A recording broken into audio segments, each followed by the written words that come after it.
bem-vindos ao Enquanto Estou no Mundo Podcast. Eu sou o Marcos Mello e nesse episódio você vai ouvir. Para mim, Greenleaf, para o mundo evangélico, foi um grande serviço para a igreja, para o povo evangélico, para o povo cristão em geral.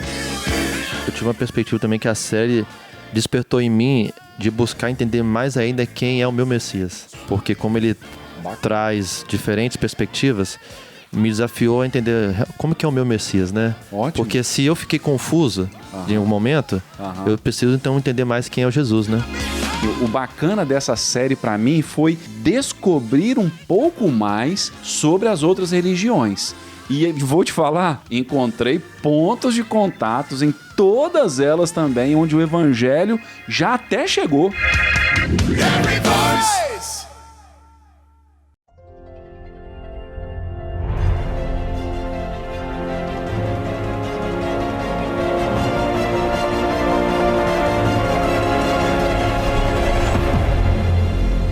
É isso aí, meus jovens, que vocês que estão ouvindo aí o podcast. Hoje meu convidado é o pastor Martinho Lutero de Oliveira, certo? Ele que é bacharel em teologia, especialista em Novo Testamento, pastor da igreja Missão Praia da Costa e mais o quê? Eu sou auxiliar, né, do pastor Simonton, sou pastor auxiliar. Ainda também eu tenho pós-graduação em docência no ensino superior. E estou terminando 2 pós-graduações, uma em estudos do Antigo Testamento e outra em missiologia cristã. Maneiro. Isso aí, contemporânea, missiologia cristã contemporânea. Desejo de poder ser útil à nossa geração, à nossa sociedade e apresentar um cristianismo verdadeiro, puro e simples mesmo, fundamentado completo exclusivamente na Bíblia, sem também abrir mão do nosso relacionamento de proximidade, de experiência com Deus também. Isso aí. E também é autor do livro Lectio Divina, Experimentando Deus através da leitura da Bíblia. E amante do rock. Muito demais. O rock de uma boa comida mineira. Também, a frango com quiabo, o melhor prato do mundo. Não existe nada melhor. Frango com quiabo e polenta, arroz e feijão é a melhor comida do mundo, melhor prato do mundo. É verdade. Bom, no papo de hoje a gente vai falar sobre um outro veículo, né, além da leitura, como é o livro do Lutero, mas sobre o audiovisual, né, que você também é um consumidor de audiovisual, né? E esse papo ele veio através de algumas... Para quem não sabe, a gente trabalha junto na mesma igreja e esse papo, na verdade, rende muito nos nossos cafés, no nosso almoço, né? A gente troca figurinha aí do que está assistindo, do que está acompanhando e faz um estudo profundo de cada série que a gente vê, do que a gente pode aprender, né, de cada série e tudo mais. E aí surgiu essa ideia de compartilhar com mais pessoas sobre isso, né? Como encontrar Deus no Netflix. Até parece um pouco estranho, né, falar dessa forma assim, meio... É estranho encontrar Deus no Netflix, né? É possível? Encontrar Deus no Netflix, assim, querendo dizer encontrar Deus através de filmes, de séries, assim, sim, é possível também? Sim. Então, eu sou defensor ferrenho, por causa mesmo da Bíblia mesmo, por mais que o ser humano queira fugir de Deus, ele não consegue. Então, qualquer coisa que aconteça, qualquer coisa que se lance, seja na área da tecnologia, do audiovisual, em qualquer situação, um veículo novo, você vai encontrar ali uma fagulha de Deus, porque nós somos, mesmo que as pessoas não aceitem, muitos não aceitem, nós somos criados à imagem e semelhança de Deus, e por causa disso nós acabamos reproduzindo isso naquilo que a gente produz. Então, achar Deus na Netflix, eu vou te falar, é a coisa mais, pra mim, é a coisa mais fácil que tem. A série pode ser, ou o filme pode ser o mais tenebroso possível. E ainda assim, consciente ou inconscientemente, o autor daquela série, a gente vai encontrar alguma coisa do evangelho lá, da Bíblia lá. Não tem como fugir disso. Não tem como. A galera que tá ouvindo aí, continue e prepare-se para atualizar a sua aba de Minha Lista no Netflix, porque tem 3 séries maneiras pra a gente assistir. Hey, man.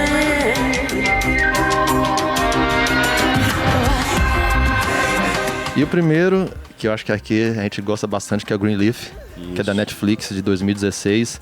Uma sinopse, assim, bem bem resumida, é que a família Greenleaf administra a Calvary Church, uma mega igreja negra pentecostal nos Estados Unidos, mas seu trabalho e suas vidas pessoais são contaminados pela ganância, adultério e outros pecados. A trama começa com a volta de Grace Greenleaf, uma das filhas dos pastores James e May, após 2 décadas longe de casa. Com ela vem também uma onda de exposições dos bastidores sujos de uma igreja evangélica que aparenta ser um centro de boas ações. Lá há muita corrupção, adultério e repreensão à homossexualidade.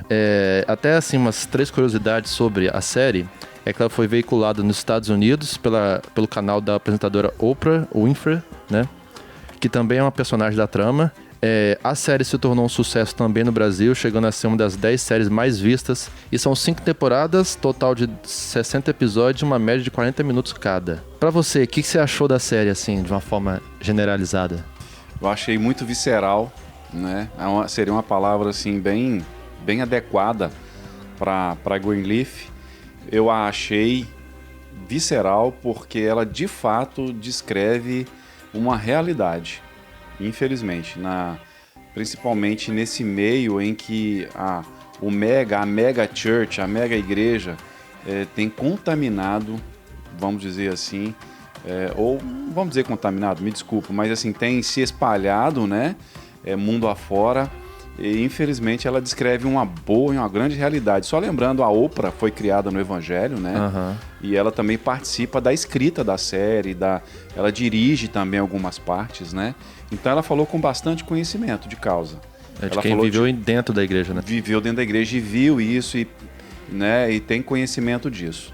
Então eu achei excelente. O interessante também notar é que ela consegue, para mim, a Oprah e a série consegue, eu digo a Oprah porque ela participou diretamente da construção, da redação dessa série, mas uma coisa que fica muito clara o tempo inteiro é que ela consegue diferenciar todos esses desvios, né, de comportamento de pessoas que creem em Jesus Cristo, mas ela consegue manter o fio, a linha do evangelho ali no meio, ali, dizendo que ela em momento algum a série não nega a realidade de Jesus e a seriedade de Jesus Cristo, mas o que a série faz é realmente apontar e abrir os olhos dos cristãos, porque é o que Paulo fala, né, em 2 Coríntios, que o evangelho é tanto cheiro de vida quanto cheiro de morte.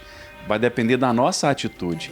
Mas o evangelho continua firme e forte, e esse evangelho de Jesus Cristo como Salvador, como Senhor, aquele que chama para uma vida santa, continua dentro da série, mesmo a série mostrando o lado obscuro de uma igreja evangélica. Porque são seres humanos, a série não nega que são seres humanos que também estão à frente de igrejas, né? Exatamente. Mas, de qualquer forma, o evangelho não falha, né? Não falha. A bem da verdade é mais ou menos como a Bíblia, né, Marcos Melo? Ela não esconde os fracassos e os pecados, vamos dizer, não só os fracassos, né? Porque o fracasso dá a ideia de alguém que tentou fazer alguma coisa boa e não conseguiu, né? Deu alguma coisa errada. Mas nós vemos mesmo ali as maldades, né, dos personagens bíblicos. Abraão mentindo, Davi adulterando e matando covardemente Urias, enfim, né, a gente vê Pedro, a negação de Pedro. A Bíblia não esconde absolutamente nada. Quando nós lemos, por exemplo, os profetas, o próprio Deus usa termos até que para nós seriam chulos para se referir à idolatria, aos adultérios do seu povo na época dos profetas Jeremias, Ezequiel, enfim. Você, como pastor, como que você olhou essa série? Você achou que ela apresentou os pastores e a igreja de uma forma equivocada, assim? Olhando você de pastor para pastores apresentado na série, assim, você acha que isso ofendeu de alguma forma os pastores e a casa de Deus? De jeito nenhum. No meu modo de entender, de jeito nenhum. Pra mim, eu fiquei vidrado. Eu chegava em casa à noite e ficava com muita vontade de ver, porque para mim foi um desafio e um chamado a tentar ser mais reto, mais íntegro ainda. Ela não ofendeu de jeito nenhum ninguém. Para mim, a Oprah, ou melhor, a série, eu tô dizendo a Oprah porque ela foi encabeçou tudo, né? para essa série, mas a série para mim foi um grande serviço. Para mim, eu penso que todo pastor digno do nome deveria assistir, e deveria assistir em atitude de quebrantamento, essa série. Isso foi o que chamou a atenção no meu coração. Quero assistir novamente agora, né? Porque ainda a gente amadurece, aí vai ver mais detalhes ainda, porque eu quero assistir, vamos dizer assim, de joelhos, para que Deus me ajude a não ser, a não viver, não fazer tudo aquilo. Apesar de me ver muitas vezes ali, lógico, né? No sentido de às vezes a raiva, a ira, né?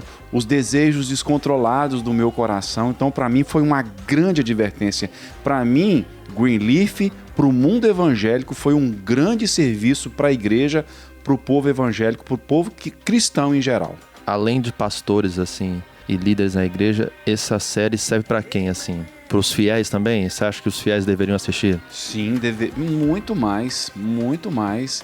Lógico que o problema, é mais ou menos como o assunto da predestinação. Você não discute predestinação com novo convertido, com gente nova na fé, né? Com neófitos. Mas eu creio que os cristãos um pouco mais maduros teriam também como obrigação de assistir Greenleaf também.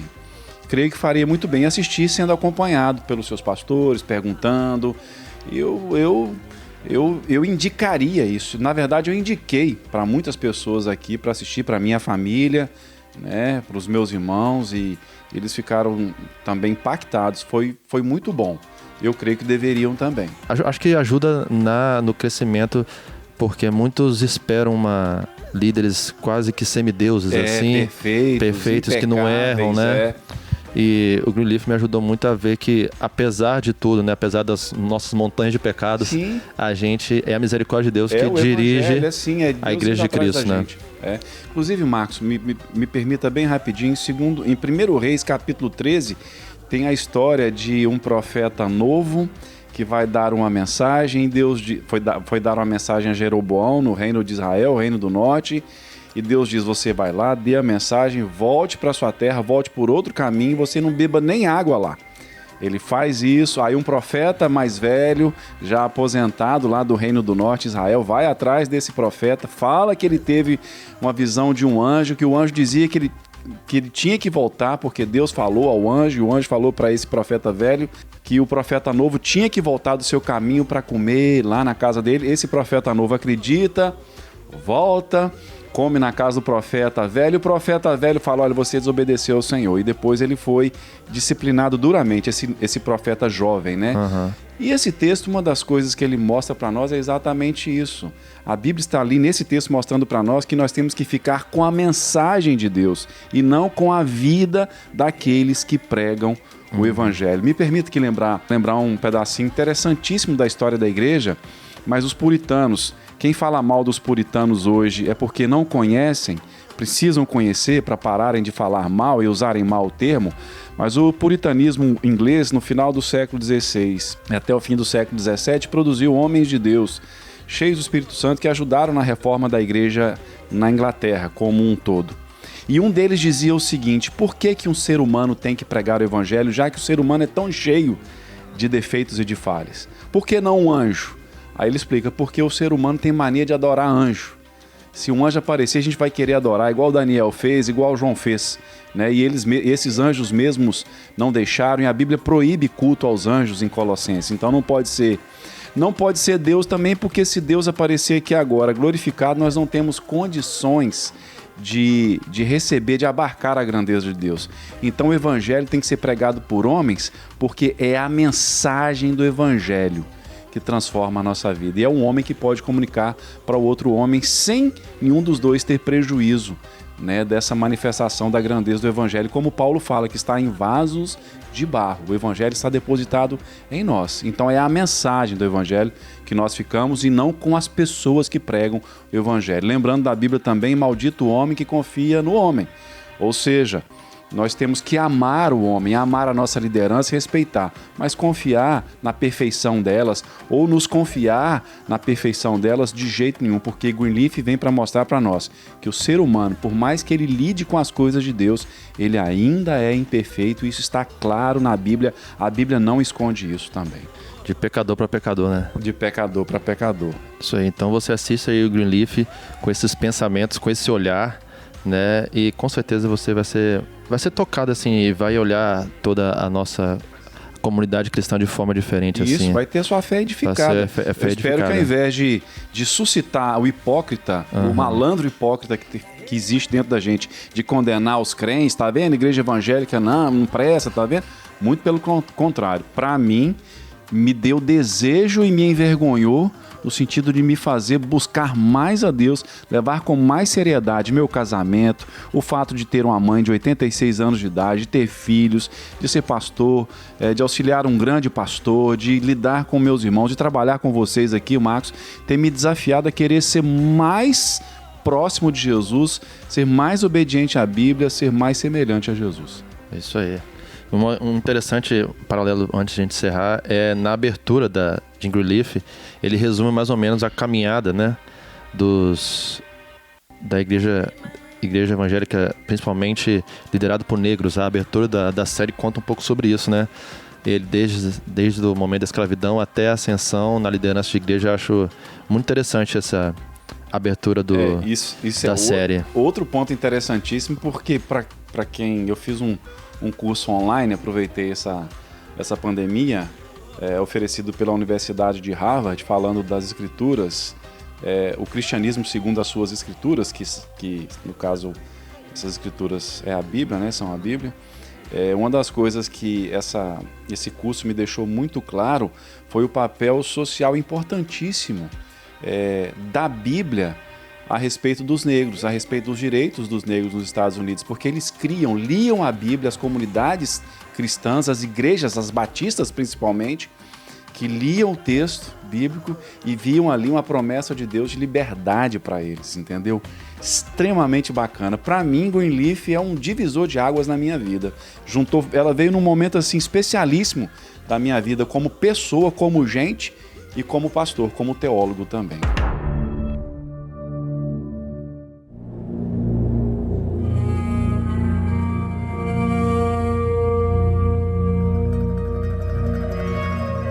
Mais uma série, chama Messiah, ou Messias, no Netflix também, de 2020. Uma sinopse rápida é que um agente da CIA investiga uma figura carismática que inicia um movimento espiritual e provoca instabilidade política. O protagonista faz milagres e cativa fiéis nas principais religiões que esperam por um Messias, no islamismo, judaísmo e cristianismo. A série também lida com a possibilidade da volta, ou para algumas religiões, a vinda do Messias e suas consequências, principalmente políticas. Certo? Certo, isso aí. Algumas curiosidades é que a série tem uma temporada até então, 10 capítulos, uma média de 41 minutos cada. Em alguns países, como a Jordânia, eles solicitaram que o seriado não fosse exibido no país, uma vez que a religião predominante é o Islã.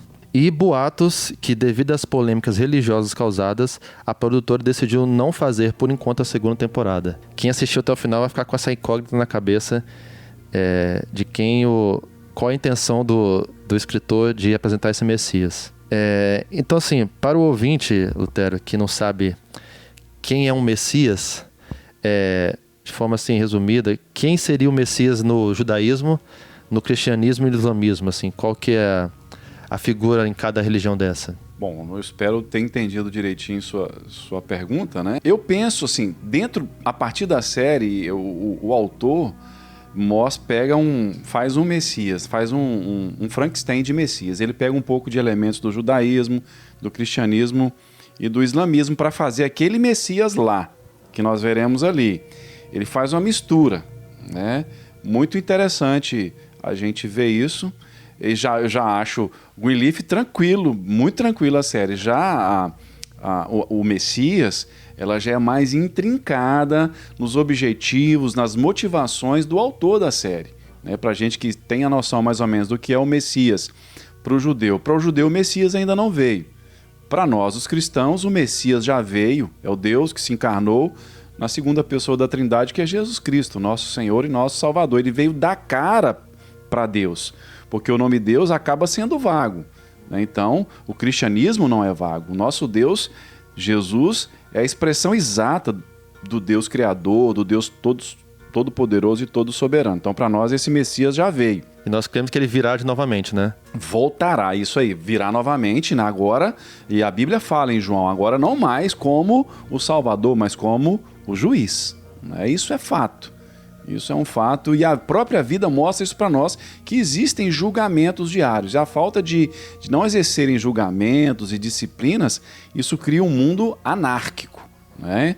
E é tudo que as pessoas querem, não serem julgadas, dizer assim, não serem disciplinadas, vamos dizer assim, e discipuladas pelos seus erros, né? E o Messias mostra para nós que essa é uma realidade que não tem como fugir.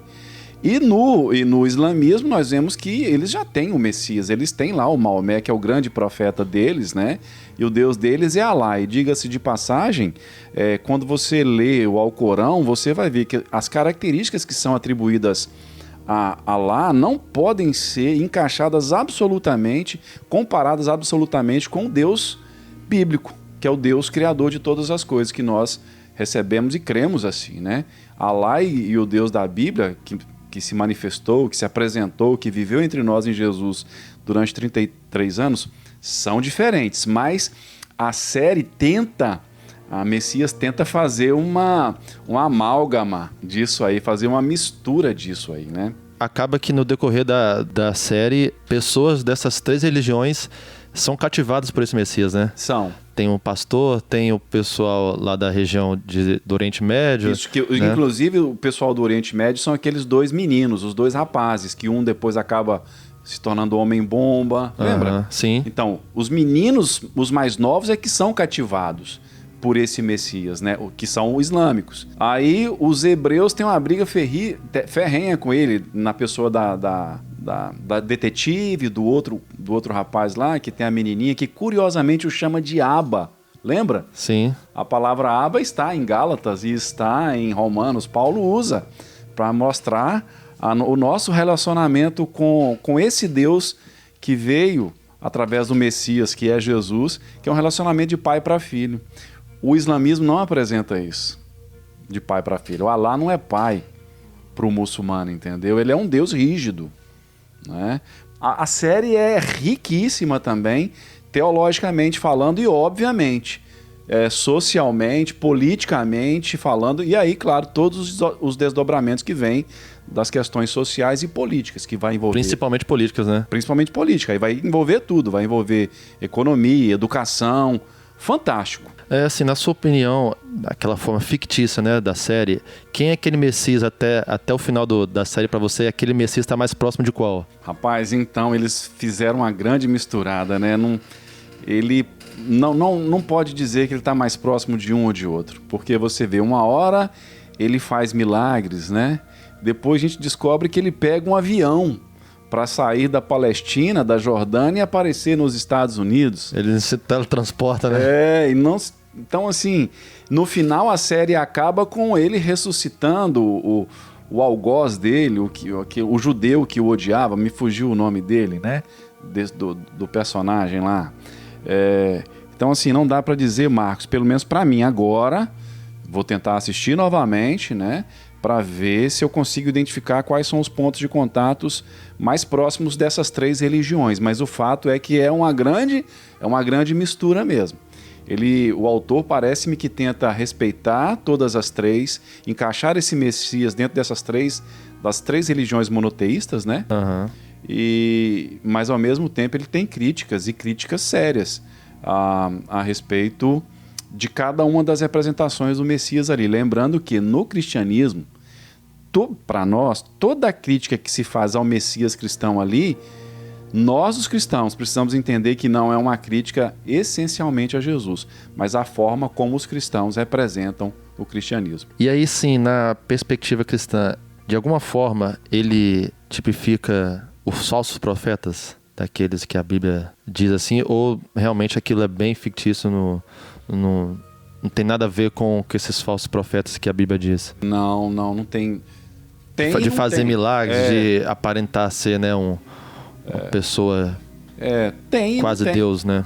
Tem e não tem, porque tem hora que o autor coloca que o que ele faz é o que Cristo fez, andar sobre as águas. Inclusive uma cena dessa, né, que nos conecta com o nosso Messias é a cena do andar nas águas, né? Exato, exatamente. O mesmo que relata de Jesus. Para nós, isso é muito claro, mas pelo que o autor coloca, ele meio que coloca assim, não como se fosse um falso profeta. A minha percepção, Marcos, isso já está na Bíblia.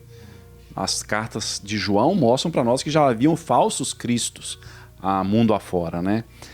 Mas para mim, o que, assim, não sei se você conseguiu pegar isso na série, é que me pareceu que para o autor, o Messias para ambas as religiões é uma construção nossa. Uhum. E isso, inclusive, tem teólogos chamados liberais que meio que fazem isso. E na série, em alguma parte lá, fala do Jesus da história e o Cristo da fé. E isso começou com teólogos liberais no século XIX. Entendeu? Após o iluminismo do século XVIII, o século XIX, a teologia liberal diferenciaram o Jesus histórico do Cristo da fé. E para nós isso não existe. O Jesus histórico é o Cristo da fé ao mesmo tempo. Mas o que eu percebi um pouco na série é que o Messias para as 3 religiões é uma construção das pessoas que seguem essas religiões. E aí, no final das contas, aquele cara ali é uma construção de todo mundo. Nós. É uma projeção do muçulmano, é uma projeção do cristão e é uma projeção do hebreu. E aí, dependendo de onde ele está, ele se adapta, é um camaleão, ele se adapta à região que ele está, né? Exatamente. O interessante é aquele pastor que ele aparece para o pastor, né, lá no interior do Texas, né, me parece, uma cidadezinha. Ele faz um milagre ali e depois, você se lembra que após o furacão, um pai e um filho procuravam um cachorro? Uhum. E quando ele apareceu, ele acabou matando o cachorro? Sim. Eu achei interessante aquilo. No sentido de que a obrigação do Messias não é viver fazendo milagre para nós, né? Livrando a nossa cara de todas as coisas.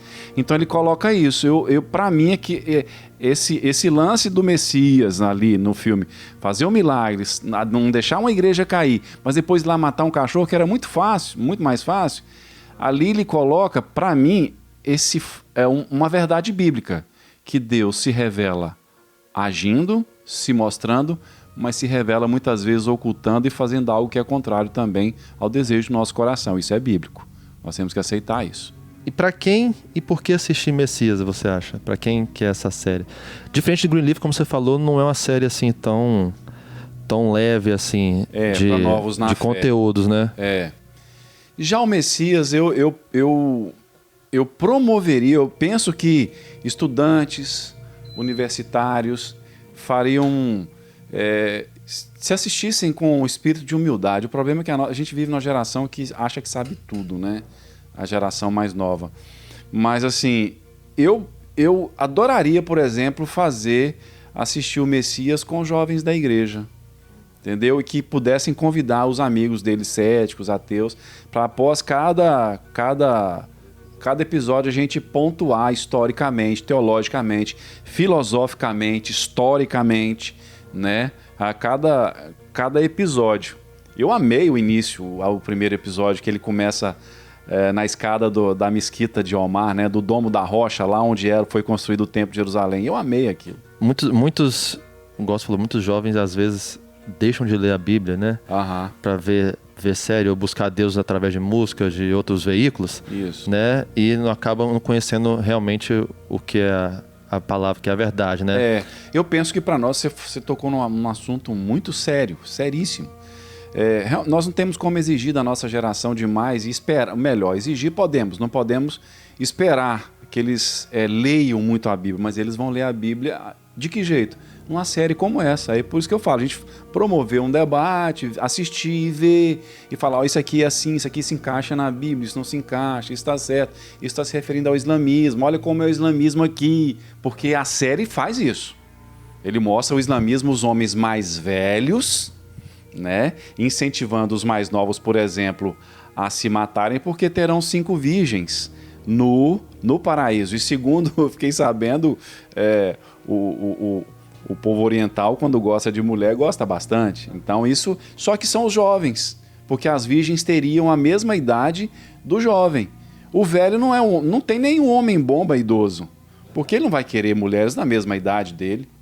Então, o que me parece aí é que o autor pontua que há uma covardia, uma maldade, uma crueldade no islamismo, em que os mais velhos odeiam etnicamente as outras, no caso Israel, e se consideram que o islamismo é supremo, então esses mais velhos ficam instigando os mais jovens a crerem e a se apresentarem, né? Irem para frente da batalha e matarem e morrerem pela ideologia dos mais velhos. De que forma a gente pode encontrar Deus através dessa série? Olha, muita coisa, assim, inclusive das coisas em que ele, na entrevista dele, quando ele conversa com as pessoas, ele é muito humano, ele é muito gente. Isso ficou claro para mim. Aquela primeira vez em que o entrevista, a primeira vez quando ele é preso, quando eles ficam dentro de uma cela e ele estava amarrado e o outro conversando com ele, ele foi totalmente humano no bate-papo com aquele policial. Então isso é uma coisa que é muito bacana também, isso é interessante. Jesus Cristo, o Messias, biblicamente falando, Jesus é extremamente humano, muito humano. Ele é 100% gente, ele é 100% Deus. Então nós vemos um Jesus que olha para um cego à beira do caminho e não entra na lei do karma, né? Quando os discípulos perguntaram quem pecou para que este nascesse cego, ele ou seus pais? Então quer dizer que havia até uma crença que um bebê pode pecar no ventre, cometer um ato de pecado para nascer então cego. Ou é a maldição hereditária. E Jesus diz, não é isso. Então, se a humanidade de Jesus, estender a mão para Pedro, quando Pedro estava afundando, sede, fome que Jesus teve. Então, eu creio que isso foi muito bacana. Também, assim, nos diálogos dele, pelo menos, né? Eu creio que nesse ponto a série, pelo menos pro lado do cristianismo, não me lembro de nenhum momento o Messias comendo. Me lembro só quando no avião ele foi pegar água para beber, esse policial não deixou, mas ali mostrou a humanidade dele. Então, um ponto interessante na série é mostrar a humanidade do Messias. E nós temos que lembrar que Jesus também foi 100% humano, contudo a Bíblia diz em Hebreus capítulo 4, sem nenhum pecado. Sobre o que a gente pode entender ali, como a gente pode contar a Deus, eu tive uma perspectiva também que a série despertou em mim de buscar entender mais ainda quem é o meu Messias. Porque como ele traz diferentes perspectivas, me desafiou a entender como que é o meu Messias, né? Ótimo. Porque se eu fiquei confuso em algum momento, eu preciso então entender mais quem é o Jesus, né? Isso, ótimo, Marcos. E Marcos, deixa eu te falar, nós temos muito material em português. Desde materiais maçudos, volumosos e mais argumentativos, acadêmicos, mas nós temos obras fininhas, poucas páginas, que mostram para nós quem é Jesus. Com clareza, com simplicidade, temos muito. Eu poderia, uma hora dessa a gente pode elencar aí até uma bibliografia básica para indicar às pessoas livretos de 90 páginas, né, de bolso, formato de bolso, de 100 páginas, 70 páginas, que mostram para nós quem é o nosso Messias. O Messias realmente foi importante para despertar no nosso coração o desejo por conhecer mais a Jesus, e nós nascemos para isso. Nós existimos para isso, para conhecer a Deus, porque isso é a salvação. Jesus disse a vida eterna em João 17,3, e a vida eterna é essa, que conheçam a Ti, o único Deus, e a Seu Filho Jesus, a quem enviaste. João 17,3, nós nascemos para isso, conhecer a Jesus.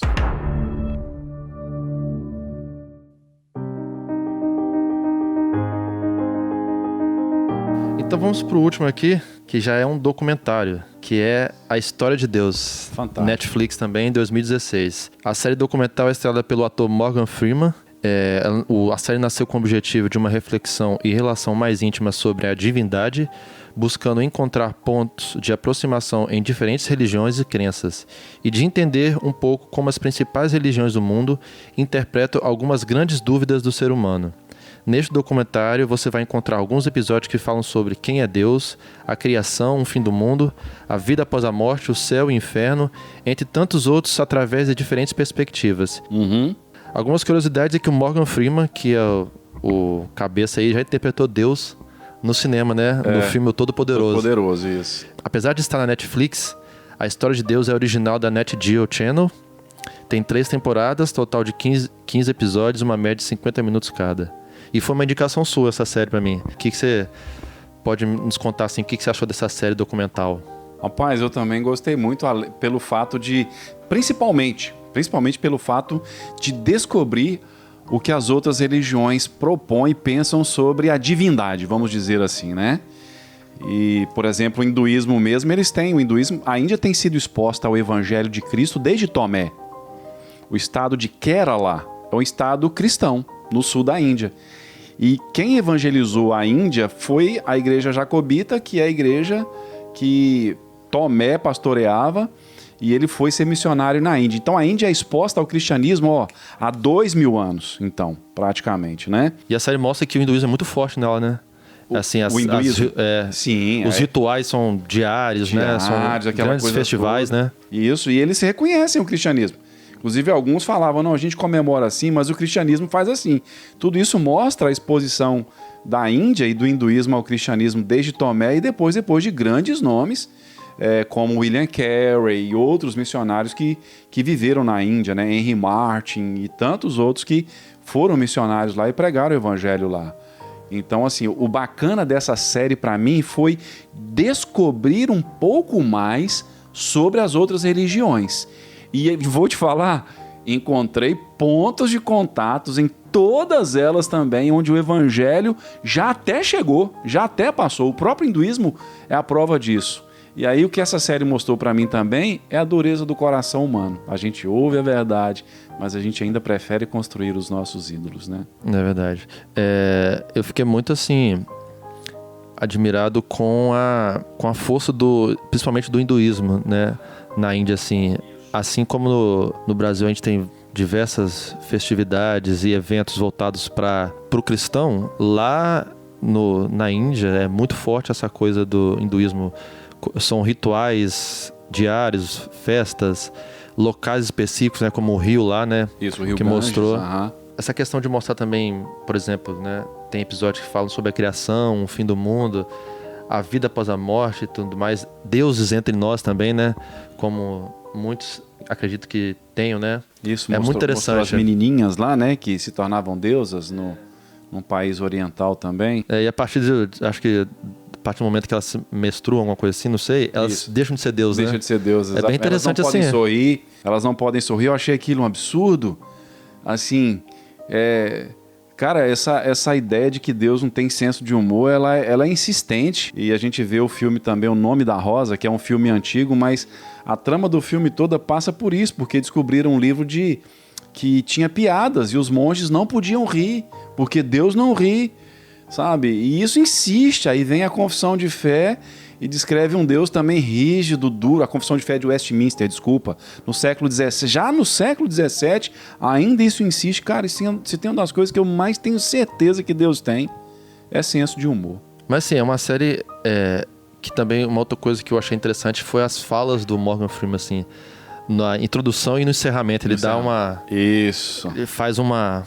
lacra no final, assim, né? E ele não deixa de lacrar, né, Marcos? Deixa, assim, escondendo as raízes cristãs dele, né? Não sei se você notou isso. Ele sempre comparava a crença daqueles entrevistados com o cristianismo. Para mim, o ápice da série foi quando um episódio começa numa casa do interior e ele lembrando que quando ele era criança, a avó dele falava sobre a volta de Jesus, ensinava... Isso me mostra, Marcos, a força que um avô, uma avó, uma mãe, a influência que o evangelho tem através dessas pessoas na vida dos filhos. E aí, como pastor, que nós aqui apresentamos, conversamos com pessoas, a gente vê os pais brincando, tendo filhos, gerando filhos, Marcos, infelizmente para perdição, porque não falam, não testemunham de Jesus, não creem de fato no evangelho.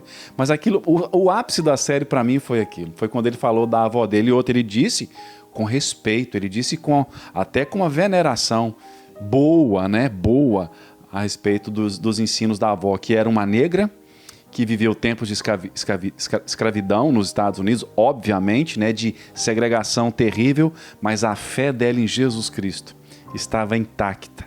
E essa fé chegou no coração do Morgan Freeman, é um cara que a gente admira muito, né, um grande ator, e que fez uma série que também pode abençoar muita gente, como me abençoou. E para quem que é, né, essa série, você acha? Qualquer um pode assistir? É tão simples, entre as tão mais fácil como Greenleaf ou mais complexo como Messias? Não, eu já acho ela mais simples como Greenleaf. Igual como você pontuou, as falas do Morgan Freeman, tanto no início quanto no final, dão um alinhamento, querendo ou não, dão um alinhamento para a série. Eu acho isso importante. Isso é necessário. Não tem como não fazer isso. Tudo que nós afirmamos tem um pressuposto, tem uma base, né? De maneira que, conforme o seu pressuposto, você chega a qualquer conclusão. Basta querer.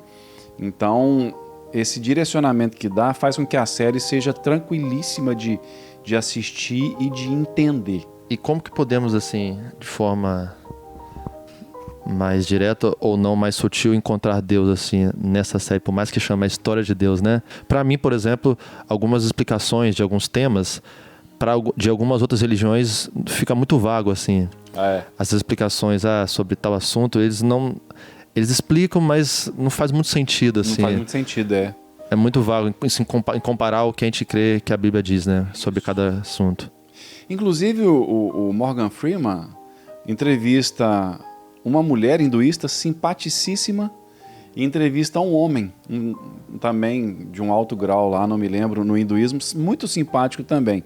E tem uma hora que ele apresenta o argumento do hinduísmo e o Morgan Freeman, não me lembro o argumento certo, contra-argumenta com o que o cristianismo diz a respeito daquele assunto. E o rapaz, esse homem concorda com ele. Fala, o que o cristianismo fala tem mais sentido mesmo, mas ele diz, mas essa é a nossa fé. Né? Eles preferem optar pela tradição deles, pela religião, né, local, pelo hinduísmo ali, entendeu? Mas ele tinha consciência que, tanto logicamente quanto existencialmente falando, para aquela questão específica, o cristianismo tinha uma resposta convincente, uma resposta melhor do que o do hinduísmo, mas ainda assim ele resolve ficar com o cristianismo. Até mesmo, a gente vê Deus até mesmo no interior da Inglaterra ali, um monumento que tem lá, um ciclo que tem ali, que lembra um misticismo também, mas até ali, eles falam que foi um meteoro, alguma coisa, né? Assim, né? Você se lembra disso? Mas até ali, eu vejo que aquilo, a gente encontra o cristianismo, porque ainda que tenha sido um meteoro, na nossa visão da soberania do Deus relacional, pessoal, Deus da Bíblia, o Pai, o Filho e o Espírito Santo, nós vemos que Deus faz questão de deixar aí as marcas do seu poder na terra, entendeu? Então, ali é outro ponto de contato também. Quando ele vai falar com um cientista a respeito do sentimento, né, que tem como trabalhar ali os neurônios, né? Mapear os neurônios que dão a ideia de que Deus de fato existe. Eu creio nisso. Isso já é dito com outra linguagem, já desde os séculos anteriores, né? Os pais da igreja, lá no 2º, 3º, 4º, 5º, 6º século, os teólogos medievais, como Tomás de Aquino, e depois os reformadores.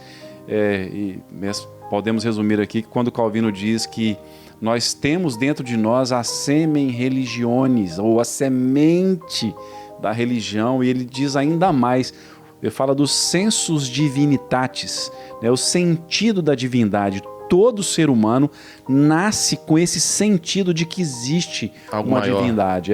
Isso aí, alguém. Alguém, né?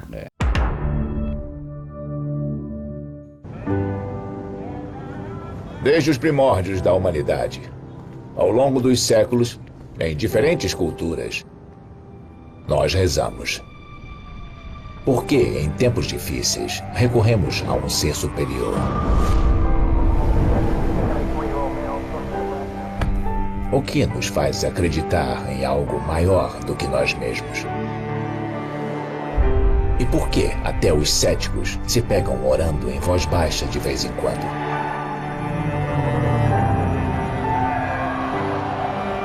Eu quero compreender esse instinto que faz parte da humanidade. Juntos, faremos uma jornada através da história, da ciência e da fé, para desvendar a conexão entre o homem e o divino. Como é que faz para as pessoas te encontrarem assim nas redes sociais? Meu Instagram é lutero.pac. Eu só tenho Instagram, né? Quem quiser adquirir seu livro também, como é que faz? Pode entrar em contato comigo pelo Instagram ou pelo meu número, né? Meu WhatsApp, 27 995290525. E indicações boas aí de boas leituras a gente tem também, né? A gente tem bons relacionamentos com muita gente boa Brasil afora aí, mundo afora. A gente pode tentar buscar uma geração que é cabeça, que desfruta a Deus, mas que seja um troço que não seja, desculpa a expressão que eu acho que pode usar, não seja um troço bobo, um troço babaca, um evangelho consistente, em nome de Jesus. E você já sabe, né, para me encontrar, Instagram Marcos Emelo, youtube.com/Marcos Melo Vídeos. E aí, qualquer dúvida, qualquer sugestão, entrar em contato com a gente, contato@marcos-melo.com. E não esqueça de compartilhar com a galera aí, se você está ouvindo pelo Spotify, principalmente, você já consegue compartilhar do Spotify direto para os seus stories. E aí é importante também para que mais pessoas possam conhecer. Nos vemos no próximo mês com mais um Conte Seu no Mundo podcast. Beijos, tchau.